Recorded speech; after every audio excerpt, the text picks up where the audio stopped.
Sengottai car குண்டுவெடிப்புக்கு அல்-கொய்தாவின் துணை அமைப்பே காரணம் என ஐநா பாதுகாப்பு கவுன்சில் அறிக்கையில் தெரிவிக்கப்பட்டிருக்கிறது. கூடுதல் விவரங்களை எமது செய்தியாளர் ரமேஷிடம் கேட்கலாம். ரமேஷ், இந்த அறிக்கை சொல்வதென்ன? விவரங்களை பதிவு பண்ணுங்க. வணக்கம். டெல்லி செங்கோட்டை அருகே கடந்த ஆண்டு நவம்பர் மாதம் கார் குண்டுவெடிப்பு தாக்குதல் நடத்தப்பட்டது. இது ஒரு தற்கொலைப்படை தாக்குதல் என்று இந்திய அரசு பின்னாளில் அதனை அறிவித்தது. இந்த தற்கொலைப்படை தாக்குதலில் 15க்கும் மேற்பட்டோர் உயிரிழந்து பலர் காயமடைந்தனர். இந்த சம்பவம் நாடு முழுக்க அதிர்ச்சியை ஏற்படுத்தியிருந்தது. இந்த சூழ்நிலையில் இந்த செங்கோட்டை தாக்குதலுக்கு காரணம் அல்-கொய்தாவினுடைய கிளை அமைப்பு என்று ஐநா சபையினுடைய தடைகள் கண்காணிப்பு அமைப்பு, அதாவது sanction counter terrorism monitoring committee தன்னுடைய அறிக்கையில் தெரிவித்திருக்கிறது.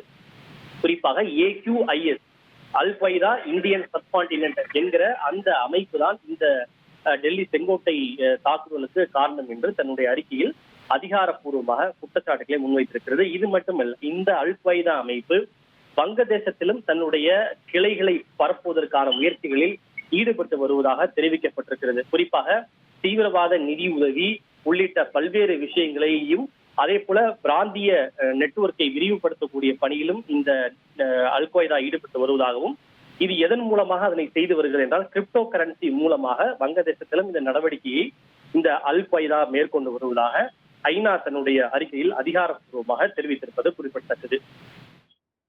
விவரங்களுக்கு நன்றி ரமேஷ். செங்கோட்டை கார் குண்டுவெடிப்பு சம்பவத்திற்கு அன்சார் கஸ்வத் உல் ஹிந்த் அமைப்புதான் தாக்குதலுக்கு காரணம் என ஐநா பாதுகாப்பு கவுன்சில் அறிக்கையில் தெரிவிக்கப்பட்டிருக்கிறது. அது தொடர்பான முக்கிய செய்தியை நாம் பார்த்தோம். இனி செல்லும் இடமெல்லாம் செய்தி. தந்தி டிவியின் வாட்ஸ்அப் சேனலை ஃபாலோ பண்ணினா செல்லருக்கும் இடமெல்லாம் செய்தி. இதோ QR கோட், இப்பவே ஸ்கேன் பண்ணுங்க, ஃபாலோ பண்ணுங்க.